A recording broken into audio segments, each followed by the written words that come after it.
No. We just started. Hello, everyone. Happy Monday. Welcome to the Book Club for Movies. We are kicking off our 58th week of doing this, starting a little bit earlier today. Thank you guys for accommodating. And we should be back to our normal schedule tomorrow. But if there's ever another time, we will always notify you on our Instagram and then my Facebook page if we're going to start a little bit earlier. But Samir, happy Monday. There was a lot going on this weekend. I know. We had some Academy Award winners announced yesterday in a very interesting broadcast. Oh my God. Where to begin? I know where to begin. Let's start with the venue.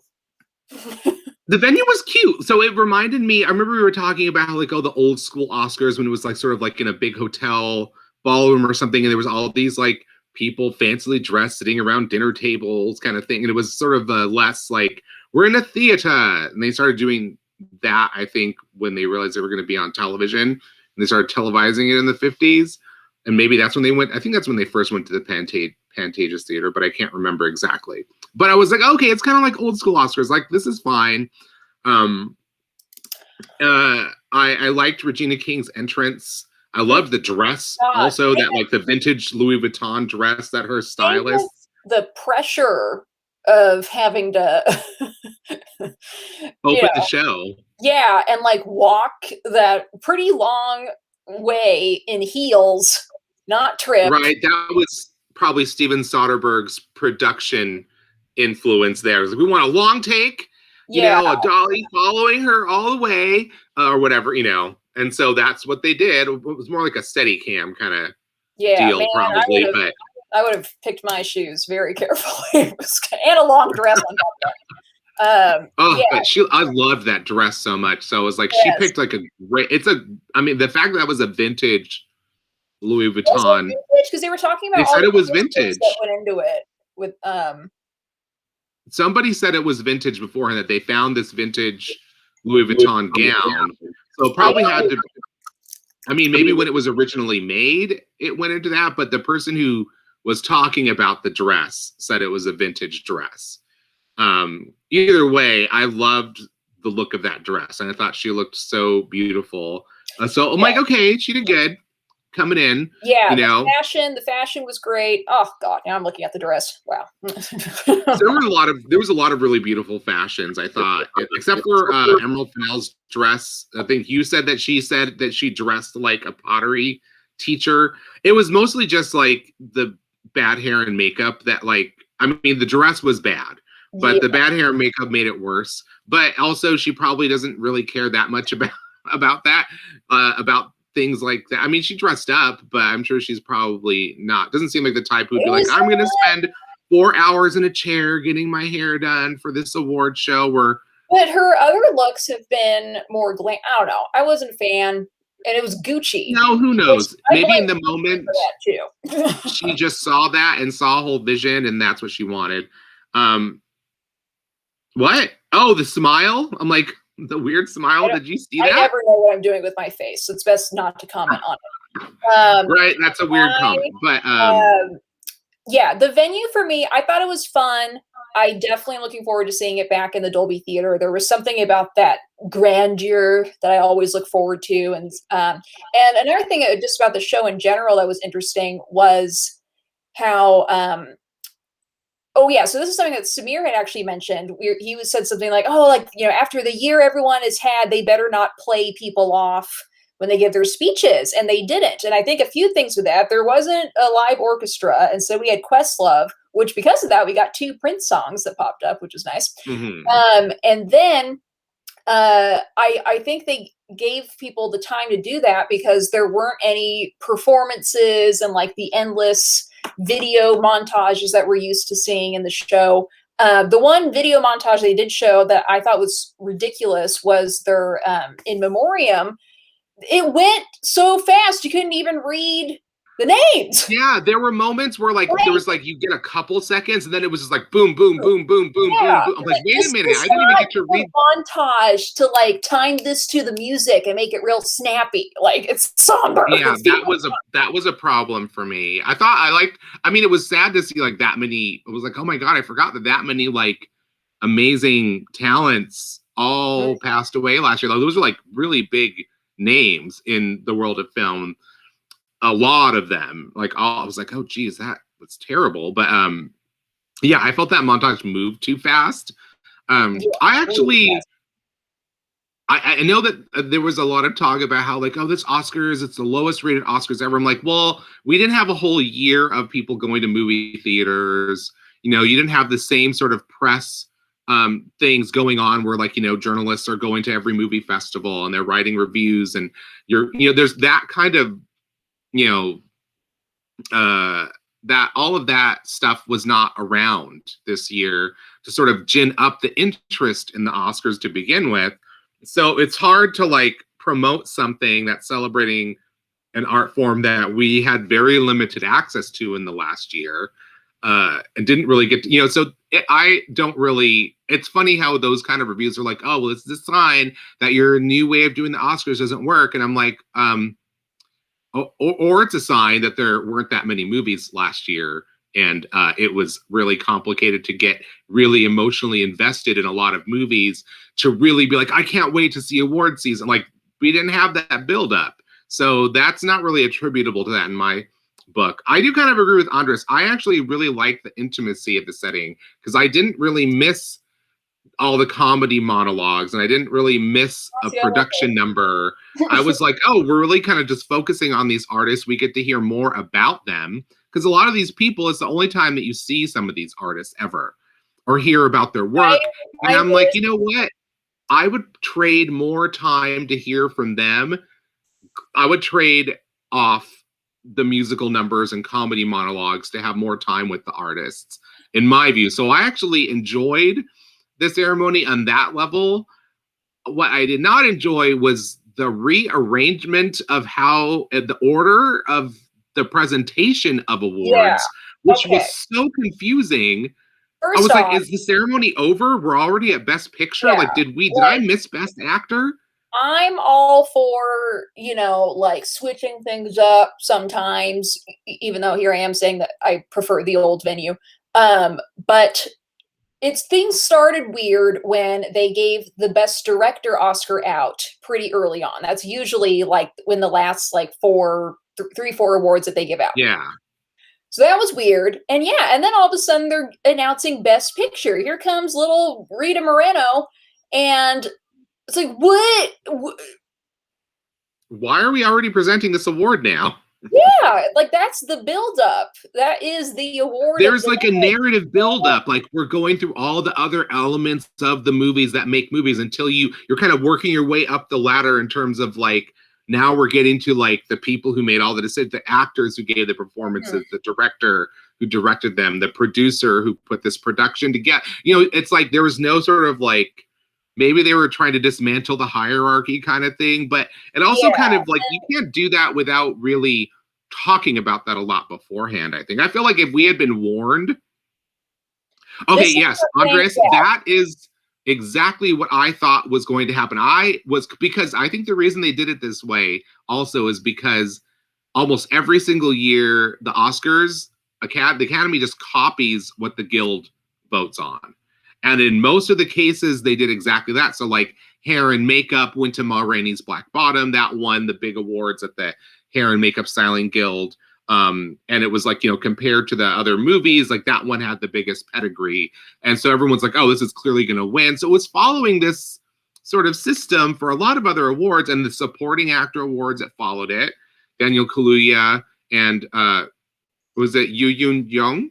I think so. Who won at the Screen Actors Guild.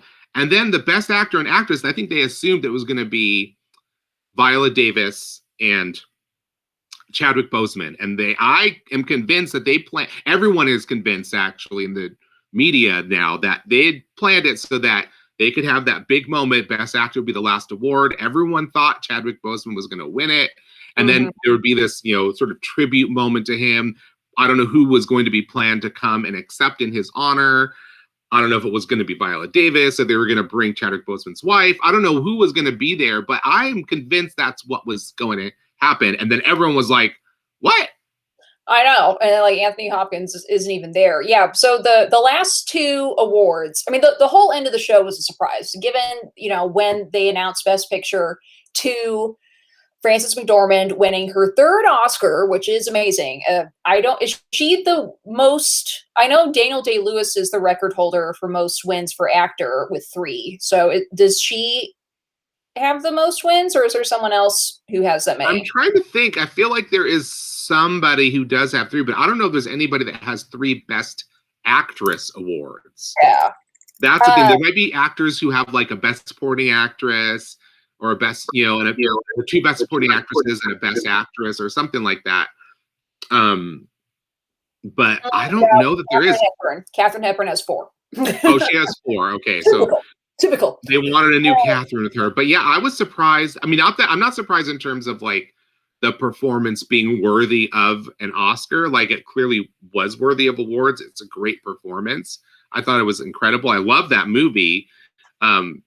But it was just like, that was one of the few times when the Academy broke away from the Screen Actors Guild. And it seemed like one of the most poorly timed moments. However, I think the reason is because it may have been a split between Viola Davis and like I feel like there was another candidate that a lot of people were gunning for. And the vote was for a lot of people, was kind of split between these 2 other actresses. And then it turns out that some other person ended up having the most votes when you counted them all, because it was like the 3rd place person became number 1 in that race, because the number 1 and number 2 so evenly split everyone else. Awesome. That number 3 ended up with more. I mean, I was disappointed because, of course, I wanted Minari to win Best Picture. I wish that movie got acknowledged a little more. I am so glad that it won Best Supporting Actors, but I don't know. A movie was just so amazing to me. Of course, I still love Frances McDormand. But the last big speech ended up being Frances McDormand who was just up there for Best Picture, and she's already won 3 times, and she's Frances McDormand, or already won twice, and so her Best Actress speech was like very short and brief, that's kind of what she's like, though. McDormand way. So that was kind of anticlimactic, and then everything with Best Actor. Now, here's my opinion on the Best Actor category. I have seen all of the films with the nominated actors, and I at first always thought like Chadwick Boseman, like, even if this wasn't a year where unfortunately he passed away, he's going to win it. Like, he really was just so amazing. The last movie I saw out of the nominations was The Father, and I saw The Father, and then I was like, oh man, like Anthony Hopkins really I was just blown away by him. And I thought, man, it's too bad, because Anthony Hopkins, it's such a deserving award, but he's not going to get it because Chadwick Boseman has already been winning everything else and would have deserved it, of course. That being said, I was very happy that Anthony Hopkins won. I was shocked. I'm still shocked. He was shocked. Well, yeah, he wasn't. Well, he was isn't he in Wales right now? Also, yeah, people like, why wasn't he there? And it's like, well, he's 83 years old, and maybe he doesn't think it's a good idea to fly to the U.S. right now just to have this. And it was 5 a.m. A setup in that theater. He could have gone there, but also it's like, it was 5 a.m. Yeah, like, he's not going to do that, It was 5 a.m. there. He would have had to stay up all night. I really don't think, Luke, please watch The Father before you're being so, like, judgmental about it. I mean, a lot of people were upset. They really were. Everyone really, really thought that Chadwick Boseman was going to win. But, like, Anthony Hopkins truly was phenomenal. And that ended up being another record-breaking award. He's now the oldest person to have won an Oscar. And it's a role... I'm happy because that movie also won Best Adapted Screenplay, which I thought was great. I hadn't seen the play, but watching that movie, it did not feel like you were watching a play, which is always something we're a little wary of when watching a film or play to film adaptation. And it's the subject matter is something that the Academy often ignores, of just like, oh, here's the other like old person thing, and this just has to do with old people. Well, So they I'm did that happy that to this got acknowledged, they because did that to Emmanuel Riva. She was 89. She was 89, I think, or something. She was old. Maybe she was 79, but I thought she was 89. But she was an older woman. Again, like, playing somebody who was debilitated by a stroke, who was, at the end of her life, and it was like, didn't want her husband to see her deteriorate, and so that he would have memories of the person she was instead of the sick person that she became before she died. Like, really powerful kind of performance, and they were fine giving the award to a younger actress. They did not seem to care. And that was a case where that woman flew from France to Los Angeles to be at those awards. Like, they talked her into going, and then they gave it to Jennifer Lawrence. So there's already sort of a history of them kind of not giving the award to the older actor a lot of the time. And it's like a lifelong career achievement kind of thing. Sorry about it. But Luke's right. Also, it's not going to have another chance to do that for Chadwick Boseman. I also was wondering if maybe they didn't want to start a trend of giving awards posthumously, which they already don't have a trend of doing that. But I can see that being like, oh, if somebody else gives a performance and then they pass away, oh, well, let's, that person's going to win because they passed away. And, whether or not they were, usually that doesn't happen unless the performance is like a really good performance. And then somebody brought up like, oh, well, Heath Ledger got his award posthumously, which, I wasn't really gunning for at the time. It's like, I didn't really need him to have that award to feel better about anything going on at the time. Mm-hmm. He won for playing the Joker, like, which is great. It was a great performance, but somebody else mentioned like, oh, well, the competition wasn't as stiff that year for his category, so it wasn't like a hard choice to give him that award. And this was a stiffer competition because there were a lot of great performances. There was a lot of great movies this year. Like, again, having seen all of the Best Actor nominated roles, it really was between Chadwick Boseman and Anthony Hopkins, and it must have been tight. Must have been very, very tight for him to just squeeze on by. I do wish that Viola Davis won Best Actress, as much as I do love Frances McDormand. She's someone. Hopefully, she will be nominated many, many more times. She's been nominated many times before. She has her Best Supporting Actress Oscar, and hopefully there will be more. But overall, a very interesting award season. What did you think of? What was your favorite moment? Actually, what were some? Obviously, it's the Best Supporting Actress when she starts like hitting on Brad Pitt, and then she's like, I work still because my sons make me. Look, this is the result of mommy's hard work. Like, her speech was my favorite for sure. She was just, I love. She's incredible in that movie. Like, I remembered my Indian grandmother watching her in that movie. She was just so good. In it, and I was like so happy to see that she was getting all this love and getting all these awards for it. And I was glad that was not a unpleasant surprise at the Oscars. Like, we were expecting her to win, and she won. That was lovely.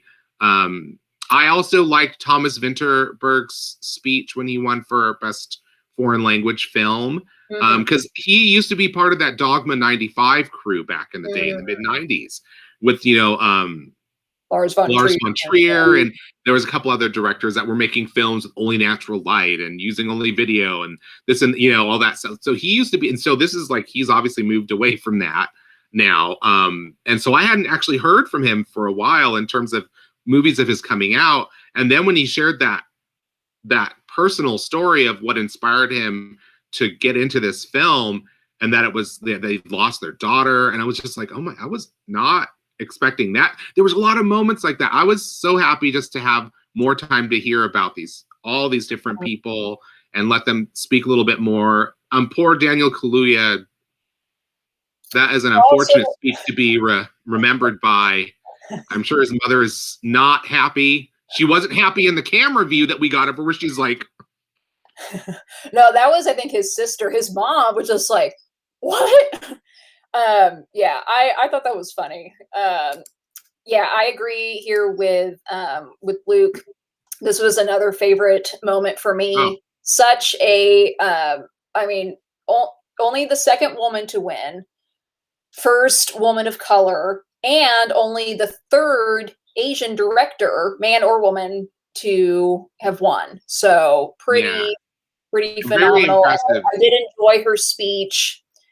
I thought it was I very just loved inspiring. her.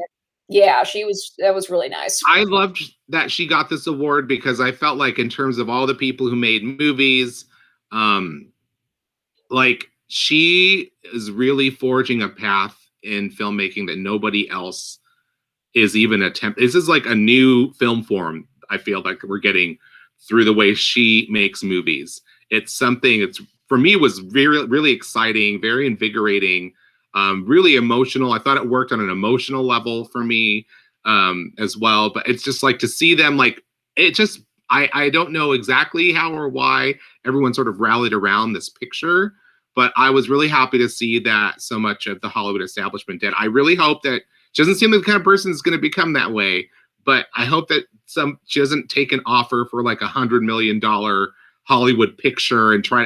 I hope saying her next project is with Marvel. Yep, it's gone.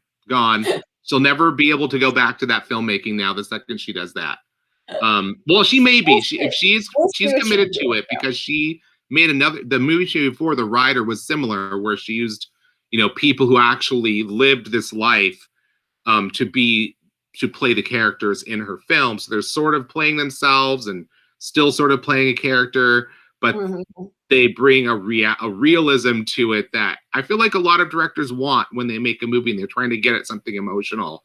There's this idea of, like, you have to contend with the world of fantasy in terms of making a movie to make something that's real and moving, but you kind of still want to keep some aspect of that reality in there. You're always trying to tweak your image to match the way you are seeing a scene emotionally. You use different lenses. Hitchcock used to use the lens that was closest to the vision of the human eye. Like, he wanted to capture what the eye is seeing. You want to capture something true and real, but you have to make it into a movie. How do you do that? And I feel like somehow she's finding a way, by picking these subjects where these are real communities of people who have a lifestyle and a life that is not common to a lot of our knowledge, and it really works. And I'm hoping that she runs fast from Disney and Marvel, like really fast, runs away as soon as she's done that, because I would hate to see this sort of new film form that she's creating be squashed by this much money being thrown at her to do other stuff. That was sad. I was a little disappointed in the screenwriter moment where they're like, here are some things that, like, screenwriter said, these are the things that inspire them. They're going through all the people and they have all these amazing quotes, and they get to Emerald Fennell and it's like, I wanted to write stories about murder. I told them that my parents that when I was 9. I'm like, okay, that is the least meaningful and possibly, like, tackiest statement you could have approved and offered in response to this question, but I'm sure she thought it made her sound cool. I don't think it does. She probably is cool because she was showrunner on a really amazing show, but that was just like, oh, why did you do that? As opposed to Glenn Close doing the butt. That was true. I thought that was a fun little tidbit. I'm going to keep us moving because we still have so much more to talk about, but all the Oscar speeches, I'm sure, are available on YouTube if you missed anything, highlights, fashion highlights. And of course, if you haven't seen the films, now you know everything that won. So maybe use that as a guide to go through and see. I still recommend watching all of the Best Picture nominees, especially now. Watch The Father. That seems like one that people were kind of forgetting about. Really, really great. That one, I think, unfortunately, is only available as a premium rental right now, or if you're in an area where theaters are open, it might still be in theaters right now. But let's move on. Let's really quickly talk about Who Framed Roger Rabbit, which was our movie from Friday. This was the winner of 3 Oscars plus a honorary Oscar just for it being so amazing, and it truly is. My whole family watched this. My mom did not fall asleep, which is rare, and she said I don't know, she even commented on it, just like, that was really nice to watch that movie. Like, I really enjoyed it, just sitting there from start to finish. A few years ago, my parents and my sister, I didn't go because I was doing an improv show, but they were in LA to see my improv show. But prior to that, they were actually able to see this movie at the Los Angeles Theater, which is another old, gorgeous movie theater that isn't really even open very much. So they got to see this in this amazing movie theater, and they always talk about how amazing it was. But yeah, it was so much fun just to watch this again. Still blown away. I was really trying to pay attention to all of the physical props that the tunes interact with this time, and absolutely incredible. Well deserving of all of its Oscars. You know, the one that always stuck with me as a kid, one of these effects of the cartoons interacting with the physical props and actual people.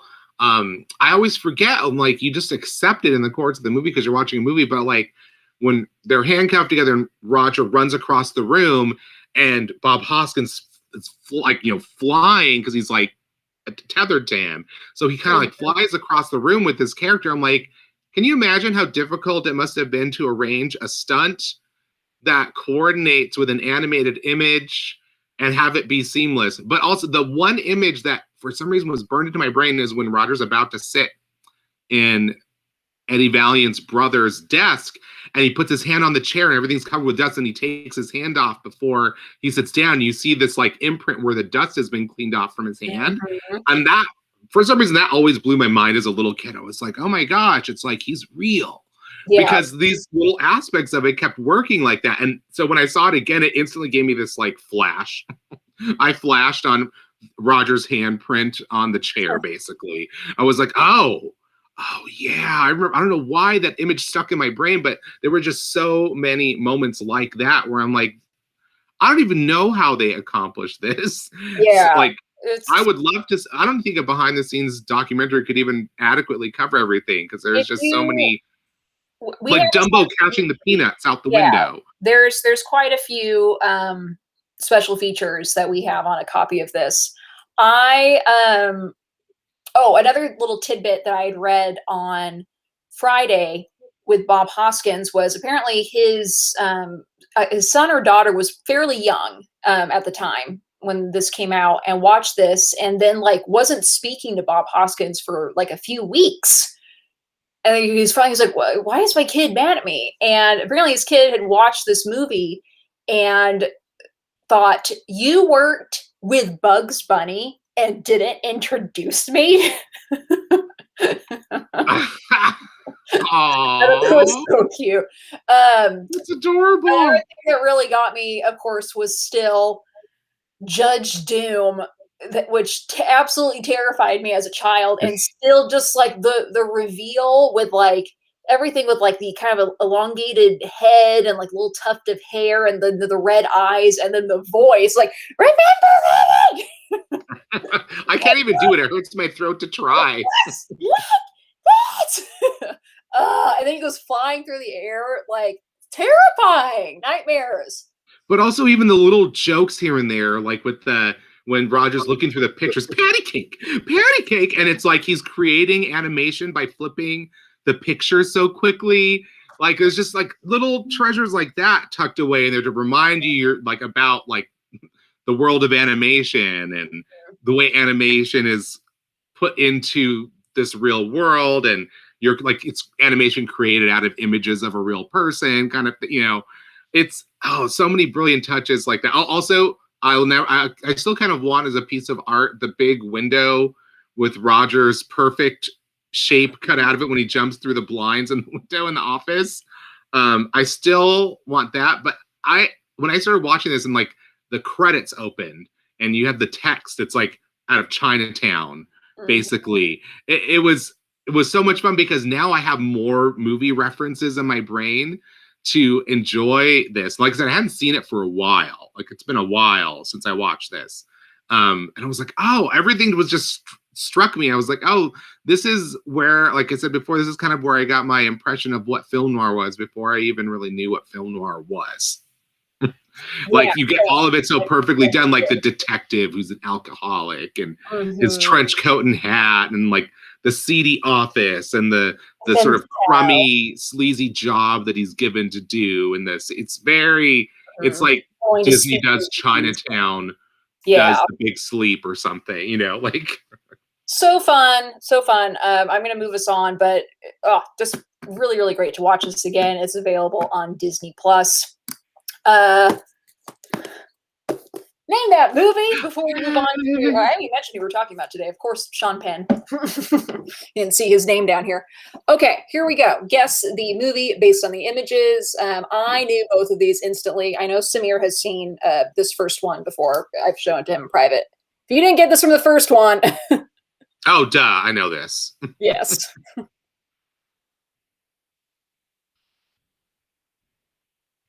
But, you know, that's because I also, like, love this movie a lot and have seen. I know this one seems a little more on the nose to me than some of the other ones are a little obscure. Like that one is definitely, I think, that's a famous moment from the movie. That should give it away if you've even seen the movie. What do you mean? How can I tell? I'm just one of the out of focus guys. The Graduate. Nope. Well, he thought of because of the Simon and Garfunkel record, because they very famously did the whole soundtrack to The Graduate. I know. And Rolling Stone. He's working for Rolling Stone. They have this new thing called a fax machine. Yeah, it only takes like 7 minutes a page.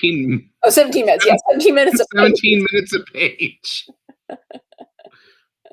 I'm Ben Fong Torres from Rolling Stone. Hi, Ben Fong Torres from Rolling Stone. Here's Bueller's Day Off, you people. God, no. This is the poetry of drugs and promiscuous sex. Frances McDormand. They're on pot. Frances McDormand is... Also, Frances McDormand is in this movie. Penny Lane. It's a time to dance. Count the headlights on the highway. Nobody?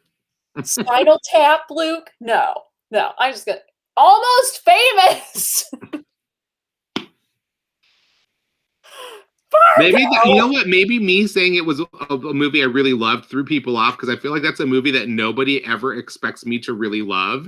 So when I say that, they're like, "Oh, it can't be that," because you hate the director. So obvious. Okay, well, here's another one. Now you're just being funny. Throwing out Frances McDormand movies. Okay, here we go. One more. Get this one, people. Ah, another one. I already know it. Didn't even have to look it up. The Gypsy Cab. There's another dent there, and another dent there. Dudley is my favorite. Oh, this is another one. Yeah, these are two of my very favorite films. I always wanted that closet from that movie. Mm-hmm. The game closet with every single board game.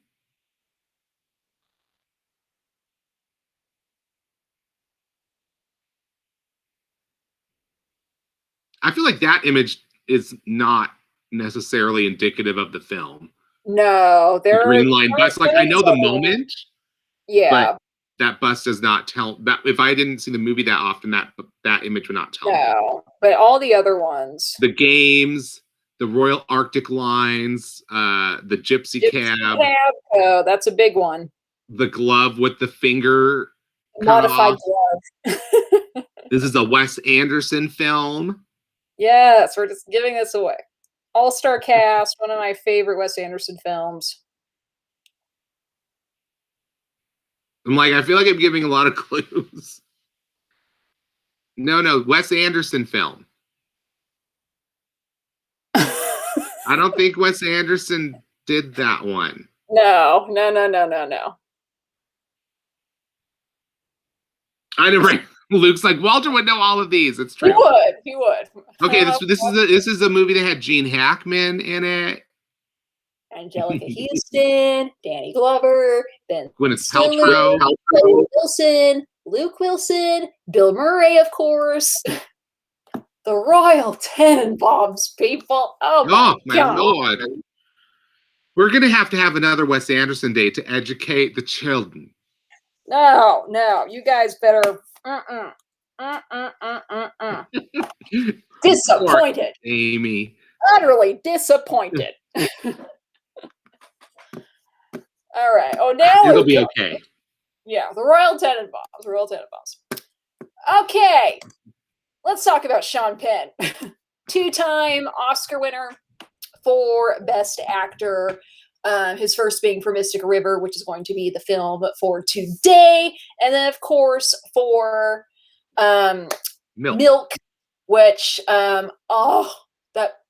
he's just phenomenal. I mean, both movies, but completely different roles from Mystic River to Milk, and he's been nominated many other times before that. But brief little spiel on him: born August 17th, 1960 in Santa Monica.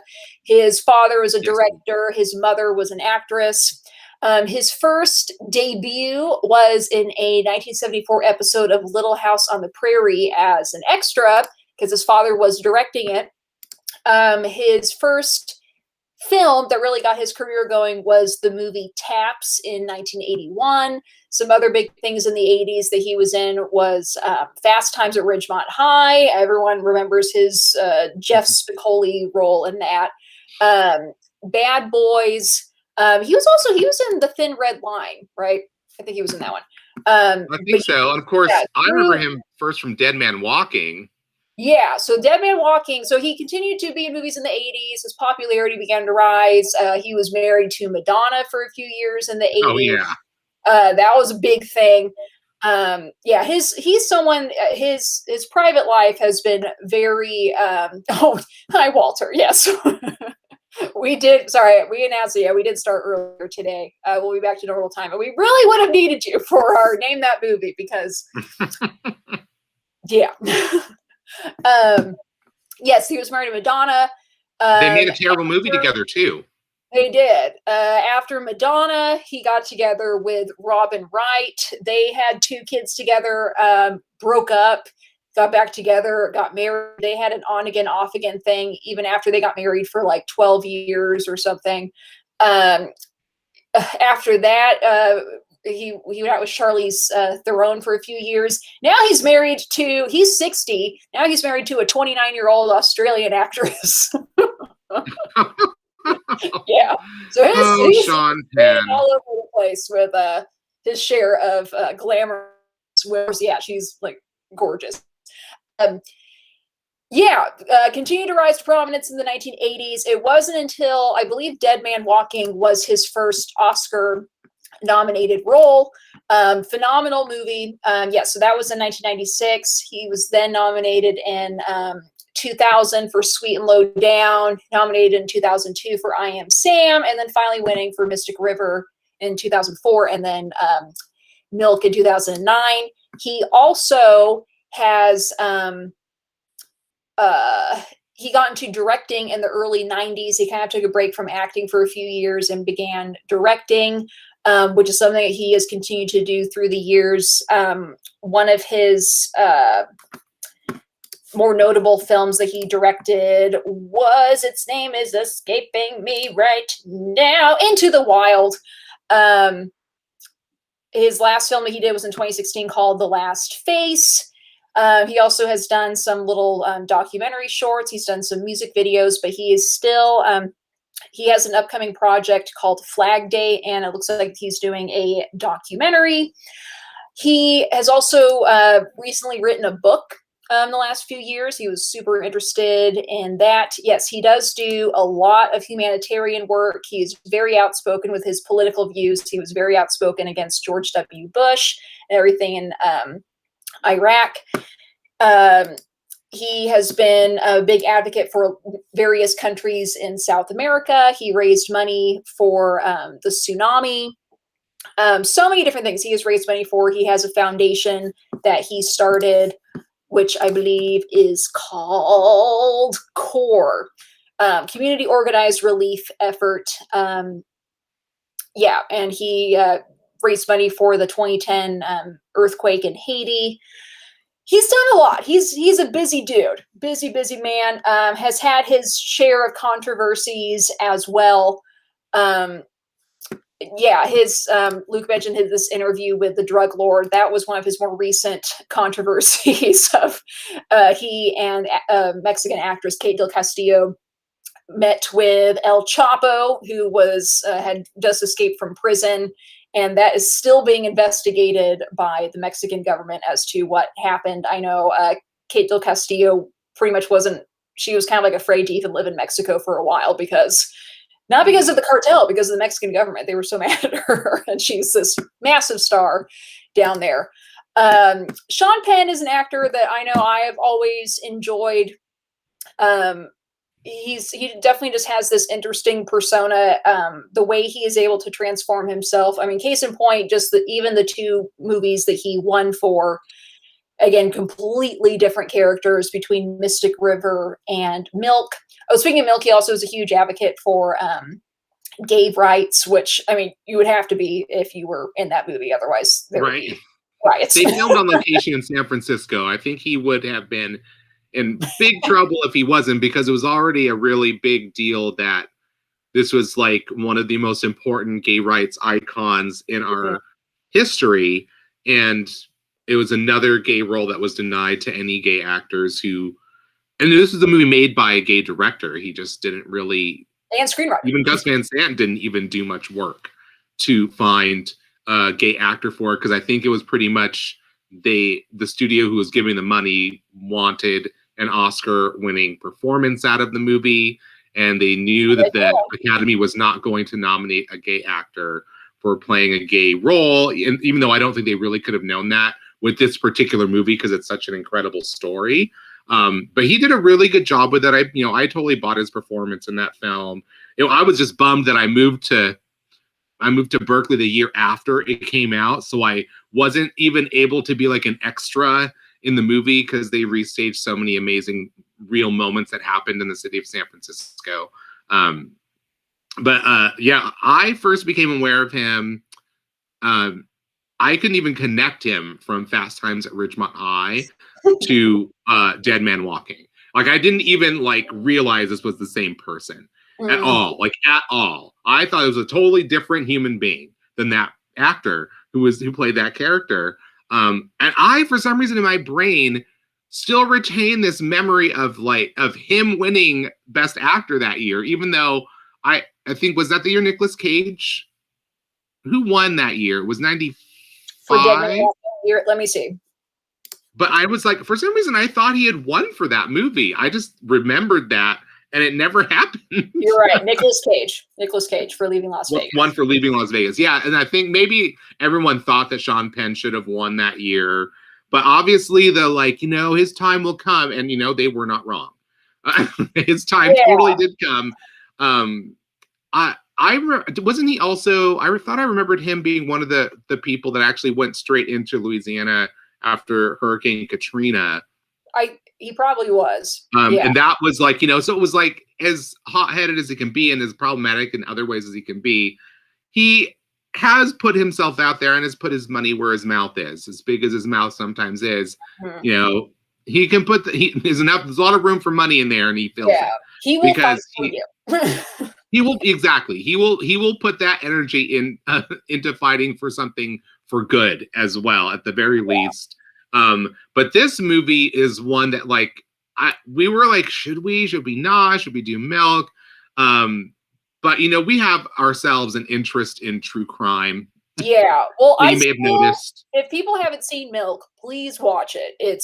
I cry harder every time I watch it. There's something else and I'm almost afraid to watch it again because I just know I'm going to bawl my eyes out. But Mystic River, this was a huge Oscar contender. And another reason why we ended up picking this movie was not only did Sean Penn win for Best Actor, Tim Robbins won for Best Supporting Actor. So we get two great Oscar-nominated roles. This came out in 2013. The lives of three men who were childhood friends are shattered when one of them has a family tragedy. directed by Clint Eastwood, based on the novel by Dennis Lehane. This was also nominated for Best Picture, Best Supporting Actress for Marcia Gay Harden, Best Director, and Best Adapted Screenplay.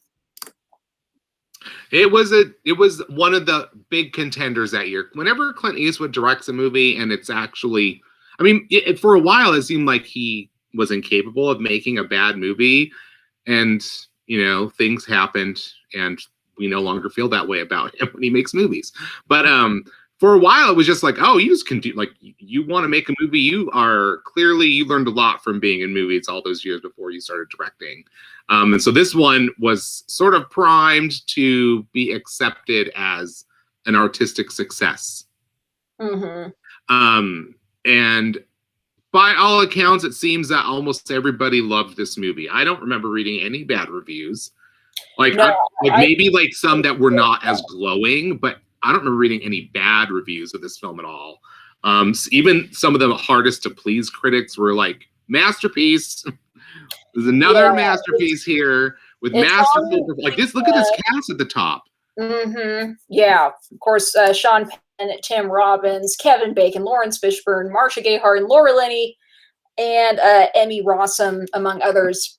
This movie's definitely a little bit on the depressing side. It's kind of bleak, but so good. Absolutely amazing. I'm really looking forward to seeing this again. This is available on HBO Max, so please check it out.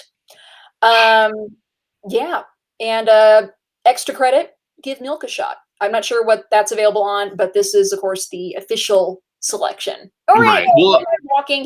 Sean Penn is 21 grams. So many. I know there's a lot to choose from. KU Shaw has also wanting us to mention The Game. That is another famous movie with Sean Penn in it and Michael Douglas. But yes, that was another big hit movie that he was in. That threw everyone for a loop at the time it came out. I think it's even a Criterion title now. Yeah, right. That surprised me too. But they also have Armageddon on there. He was in the line, but for some reason I thought that was from the 1980s, and it's not. It's from 1990. No, that was 1998. It was in Thin Red Line. I thought he was in it too. That movie. So that movie had like a bunch of good male actors in it. So I just thought he was one of them. But a whole creative family. Again, father was a director, mother was an actress. One of his brothers was or continues to be a musician. Chris Penn, his brother. I didn't know that he died. Who? He died a while ago. Chris Penn. He died in 2006. Oh, yeah. I forgot about that because I was like, oh yeah, Chris Penn, and I clicked on his page and I was like, he died like 15 years ago. Yeah, but Mystic River, please check it out.